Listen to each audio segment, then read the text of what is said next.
Hey, what's going on, y'all? It's your boy 3 Stacks in this thing, representing my team, Team King of Games, of course. And we're going over something that people have been asking me for a long time, actually.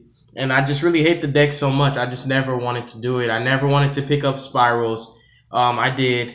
They were so cheap and easy to pick up. I was like, you know, it's a perfect time to get them. The way I don't take that much of a neg, because my thing was when people were asking for me to do Spyrals, it was when Helix was a $40 card. And, you know, like, all the stuff was hyping, so Agent was 30s. You know, the cards were relatively expensive. And I feel like this deck is going to be a huge neg. I'm not about to spend that much money on getting a deck that I hate. But people kept asking me, and eventually it just started bothering me. And I was like, let's look up the prices. Everything was dirt cheap. So I was like, all right, fine. I'll waste some money, pick up the deck, and let's do this deck profile. So what I opted to build this deck was for going second, more or less. I feel like Spyrals already do their job going first. Now, just hear me out. A lot of people have already made this choice. I'm not the first to do this, so it's nothing original about that. But a lot of people have opted to going second because not only for mirror matches, but just in general. Naturally, Spyrals, the deck itself, is already built for going first because of how it combos off, the boards it makes. If it goes first with the combo, it naturally can win. Or it just gives you so much interference that if you play through the board, you're left with a mediocre board yourself, and Spyrals can still keep excess resources. So the deck is already a go first deck. Just simple, blatant, just as a default, I guess we could say as a default setting, the Spiral combo is more or less a going first combo. You can do it going second. And because this deck is so good going first, you can opt to make a going second build and still go first, and you can still win. So it's perfect for going second in my opinion. So this is my take on shotgun second Spyrals. And it's a little different. What I wanted to do in the beginning was actually make a Spiral Sleeper Turbo. So I was going to play more than one Sleeper and more than Last Resort. That's what I wanted to do. And I still want to do that. But first, before we do that, I'm going to show you, you know, just kind of like standard Spiral, but not necessarily as standard as you would think. So starting off with monsters, obviously the obligatory 3 Super Agent. He helps you out playing through the back rows. Him and Tough going second, and you pop a back row, pop a card, or a monster, just anything, and then you make your double Helix that way. It's just amazing. Playing through the interference, Super Agent is just incredible. Then we're playing 2 copies of Tough. Even though this is a blind shotgun going second Spiral deck, I still feel like the Tough conflicts a little bit. Agent is just mandatory. You absolutely have to see him. But my problem was, believe it or not, I was seeing too many Toughs. I don't know why when it's a certain card I want to play it at 3, I always see too much of it. But that was the reasoning. And I feel like even though you play the 2 Toughs, you have so many different ways to search out your Spirals that it's not really that bad that you're missing just one Tough. But naturally, the standard list does play 3 and 3, and I understand the reasonings for it. And then the rest of the Spirals are just one-ofs. Just 1 Last Resort, 1 Sleeper, 1 Master Plan, 1 Drone, and 1 Quickie. And to sum up the regular monsters, we have Gofu. Gofu kind of falls in the category of Maxi. Like, he's kind of like a hand trap, but he's not. And the rest of the monster lineup is basically just going to be hand traps. So let's make way for the hand traps. And the hand traps are as follows. It's a lot, too. It's a lot more than I even play in my True Draco deck. We're playing 3 Gammas. Gamma's just the best hand trap in the game, believe it or not, he is. And in second place, we have Ash. People argue over it, but I think that Gamma's better. 3 Gammas, 3 Ash. For the mirror match, we're also main decking 3 Ghost Reaper and Winter Cherries. Reason being is because what I've been seeing is just too much Spirals. When I played with my True Draco Invoke deck yesterday, I played 3 Spiral matches. Like, that just doesn't make sense. That 3 out of my 5 rounds were just Spirals. And continuing with the Ghost Sisters, we also have 2 copies of Ghost Ogre and Snow Rabbit. And we also are playing 3 copies of Droll and Lockbird and the obligatory 1 Maxi. So aside from the standard hand trap lineup you see, you're basically playing 3, 6, 9, 12, 14, 15 hand traps over the average 6 to 9 that you see. And the reason being is because when we're going second, we want to open up with as many ways to stop our opponent as possible. So that way, when we go second and we open up with the combo, we're going to kill them because we've shut their turn down. Their board is mediocre. At this point, they need to have hand traps, and that's what Gamma is there in the main deck for. The driver, the brick. That's going to sum up the monster count.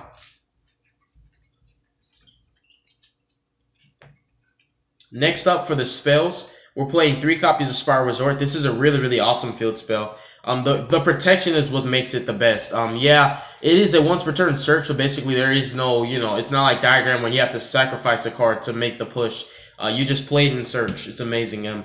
It's the best bait to force your Gamma through in this deck because most players won't let this resolve, or if it does resolve, they're gonna drill you because they know the Spiral combo. They know you're gonna search a lot and they want to drill you, and this is what forces your Gamma through, because if they don't ogre this or ash it, you get the combo piece you need anyways, and it stays on the field so it protects you. So any smart player would hit this with the hand trap, and that's a thing where that's where the Gamma comes through, where you just force it. It's really, really amazing. 3 copies of Terraforming just to search out the Spiral Resort. I wanted to do like a Spiral Sleeper build, a turbo Spiral Sleeper build, even with Destrudo and like Dragon's Ravine. I really did. Like, I feel like the option to synchro and, the Ancient Fairy play, it was really, really good. But I was like, let's just try out the Shotgun second build, and it's really, really good. And kind of for utility purpose, we're playing Full Spiral Goods. I do have the 3rd copy here, but the problem was, similar to Spiral Tough, I was just seeing too much of the card. And it's a really, really good combo piece in hand. But naturally, this is an extender. The reason being is because when you open up with your standard Quickie, for example, like let's say you go Quickie Super Agent or Drone Super Agent or Super Agent Tough, stuff like that. There's even the Quickie Drone kind of combo where you can go Quickie Drone. When you open up with those combos, you don't need the Foolish Burial Goods to extend your plays. But what happens is if you get hand trapped or one of your cards get hit, that's where Foolish Burial comes through with the clutch, and it's the extender to make sure that your combo goes through, forcing it to go through, pushing through the hand traps. So this is more or less more versatile than Double Summon. That's why I opted to play this over Double Summon. Granted, Double Summon does have more applications in the deck because you play so many hand traps. You can, for example, normal a monster, then normal one of the tuners, Cherries, Ash, or Ghost Ogre, and make a synchro play. There's stuff that I thought about. There's a lot of there's a lot of plays that you can make with different card choices that I took into consideration. Ultimately, this was better than Double Summon. And I'm sure some people will disagree, but then there are people that will agree. And I'm playing 1 big red. I do have the 2nd, and I was originally playing 2. But the thing is, when you're going 2nd, the duel doesn't last very long, and you naturally only get a chance to resolve 1 of this. Because if you hand trap them and you get your combo, they're dead that same exact turn. So it's like literally they go first, you stop them, you go 2nd, and you kill them. So the big red is just there, naturally, just like Foolish Burial Goods, just to extend your plays. It can summon back Double Helix so that you can continue link summoning and climbing up that ladder. It can just summon back, that monster, that combo piece that got hand trapped. Like I said, Foolish Burial Goods and this card, these are going to help you push through the hand traps so that you can still get your combo through. Like if you go Tough, Agent, and they shut down the Agent or the Tough, you can just extend your play with these. And if they stop this, if you have this, you can still use this. So it's really, really good. These are just incredible cards. And then, of course, 1 for 1. This also falls in the category of extender. And this is my proxy for Spiral Assault Mission. I don't have the spell. I wasn't able to pick it up, but I was like, let's just proxy. I don't really care too much about this deck, so I don't care about completing it either. So I guess I'm just going to proxy until the deck gets banned. So yeah, those are all your extenders. And the targets for Foolish Burial Goods are that, and of course the trap. Then 1 Dark Hole and 1 Raigeki. Like I said, we're blind seconding, so you want to open up with these anyways. Like every card in this deck that's not a Spiral combo is just going to be stuff to stop your opponent from going off. And then for the traps, we're playing 2 Rescue Mission. 1 is a proxy. Rescue Mission is amazing for the grind games. On your turn, on your opponent's turn, you can add a Spiral back. On your turn, you can add 1 back. This card becomes like a natural +2, and it generates advantage in the grind game so that you can just continue replenishing your resources. Add back Spiral Sleeper, summon him a 2nd time. That's came up for me. Rescue Mission is just amazing. It's just a really, really good card. I would never cut it. Like some people can play 3 and get away with it. It's nice to open up with. And then 3 evenly matched to sum up the main deck. If I'm not mistaken, this is a 44 or 45 card build. Reason being was because I naturally wasn't going to play Ghost Ogres and Winter Cherries. And I looked through the deck, I was like, dang, there's nothing I can tank out. I was like, you know what, let's add those in because we really need those. I wanted those a lot because I wanted this deck this Spiral build to be able to beat all the other Spiral builds. And I feel like this deck does do that. Like there's no Spiral build that this can't beat. So the mirror matches are like a walk in the park. They should be. The extra deck is as follows. 2 Double Helix, 2 Firewall. Believe it or not, a lot of my combos, the 2nd Firewall does come up because I always use the big red to summon back my Double Helix whenever I get the opportunity to do so. And that's where the free 2nd Firewall comes in. Borload, because you just need him. There's some things that this deck can't deal with, and that's what Borload does for you. Decode. Decode, sometimes you get hand trapped and you injure board with Decode and Spiral Sleeper, and that's still fine because it's still an optimal board. And then Trigate. The deck came to a point where this is harder to resolve, but it's still possible. With just the simple 2 Spyrals combo, you can do this. If you have 2 Spyrals on board and you call it right, you can do this. But the thing is, your resources get expended to the point where you have this, Firewall, a Proxy, and an Ib, and that's kind of like it. And if you want to summon your Sleeper, you summon your Sleeper at your own risk. But Trigate's pretty good.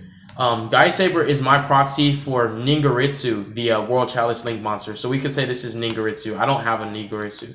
And then we have Ib, we have Proxy. Akashic, believe it or not, has came up sometimes. Like, the reason why my reason for playing it is because it has came up. I just don't understand. Like, it does. It's weird. Like, believe it or not, it just comes up. I don't know why it does. Like, you have a lot of different types, but it's like Tough Agent. Tough Agent, they're both warriors, you know, and she clearly says right here, 2 monsters at the same type. Then you have Drone Quick Fix, they're both machines. Sometimes you need a push, and it's like Akashic deals with monsters that you naturally couldn't deal with. You have to get rid of that for the interference before you go off with your combo. So sometimes she comes up, but not all the time. And then, of course, Link Spider for the Gofu. We have Baguska, and the other rank ones, the Princess Sprout, and also the Lyrilisk, Recital Starling. I have Recital Starlings. I don't have Princess Sprite. I don't think so. I looked around and I just got too lazy to look through my big old box of comments and extra cards. So I just couldn't find them, but they should be here. So that's why it's a 13 card extra deck, because those 2 cards should be here. And other cards like maybe Soul Charge, Foolish. I only have 3 Soul Charges. They're being linked to other decks. So if I had extra, I'll probably play it. Rhoda was an option, you know, Utility Wire. My other Spiral cards. These are all options, and I didn't play them for my own personal reasons. But yeah, that's the deck profile. Definitely let me know what you think. I'm not necessarily a fanatic of Spirals. I actually do hate this deck. Not because I hate it because it's good. I know the deck's good. I hate it because everybody plays it, and just because it's more or less become like a meta sheep trend, and I don't like being a meta sheep, and it's just really, I get tired of seeing the deck. I know the combo like the back of my hand. Every time I see it, I know what it does. So to me, it's like the deck gets really boring sometimes because you only do like 1 or 2 things. Like, the combo has different results. Like, you can make different cards, but the combo is still as follows: double Helix for your master plan, then go off from there. And it's just kind of boring. So that's just me, though. Definitely leave your honest opinion and feedback in the comment section below. And if you have any deck requests that you would like to make, just leave it there, and I'll get to it whenever I have the chance. Just understand that there's a lot of people that ask, so I always have to follow suit in order based on whoever asked first. But God bless you guys. Make good choices. Don't hurt your brain cells. Stay tuned for future content. I'm definitely going to be taking this channel to the freaking stratosphere. I want this channel to skyrocket this year. I want to have a really, really successful year. This is my 2nd year as a YouTuber, and I'm feeling a little bit optimistic, I guess we could say. But definitely deuces is wild, and I'll see y'all later.